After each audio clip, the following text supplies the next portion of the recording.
حقك هشام أيتمنى أنت كتشوف؟ صديق هشام أيتمنى تنشوفوا انه راه دار واحد التجربه في المحمديه.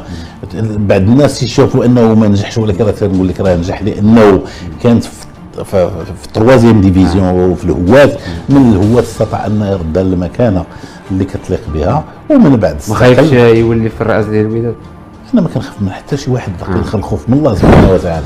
اهلا وسهلا باي واحد بغى يكون في رئاسه الوداد، مرحبا به، الا انا شرط واحد اللي عندي يكون قد المسؤوليه.